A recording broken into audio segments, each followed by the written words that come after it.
गीता के उपदेशों का अनुसरण करने वाला व्यक्ति जीवन में कभी भी असफल नहीं हो सकता है।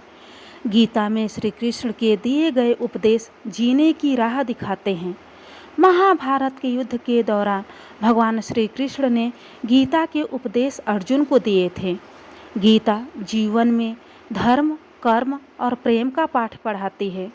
श्रीमद्भागवत गीता का ज्ञान मानव जीवन के लिए बहुत ही उपयोगी माना गया है। श्री कृष्ण गीता में कहते हैं कि वासना, क्रोध और लालच ये तीनों नरक के द्वार माने गए हैं। ये तीनों चीज़ें आत्मविनाशकारी मानी जाती है।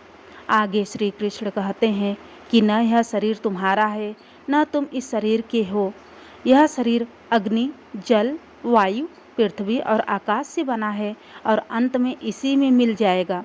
परंतु आत्मा स्थिर है, वह न तो जन्म लेती है और न मरती है। तुम क्या हो? श्री कृष्ण कहते हैं, अगर मेरा भक्त मौन होकर मेरे विश्वास पर सब सुन रहा है तो याद रहे उसके मौन का और उसके विश्वास का जवाब स्वयं मैं देता हूँ। अर्जुन से भगवान श्री कृष्ण कहते हैं कि हे मनुष्य, तुम अपने आप को भगवान को अर्पित कर दो। यह सबसे उत्तम सहारा है।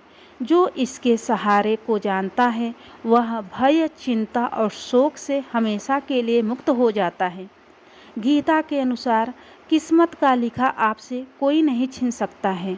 अगर ईश्वर पर भरोसा है तो वह आपको सब कुछ देगा जिसके आप हकदार हैं। श्री कृष्ण कहते हैं कि किसी के वर्तमान को देखकर उसके भविष्य का मजाक मत उड़ाओ, क्योंकि समय बहुत बलवान होता है।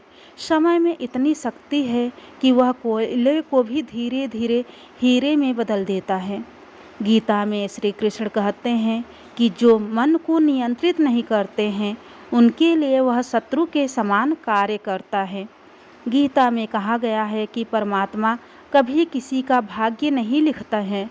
जीवन के हर एक कदम पर हमारी सोच, हमारा व्यवहार और हमारा कर्म ही हमारा भाग्य निर्धारित करता है।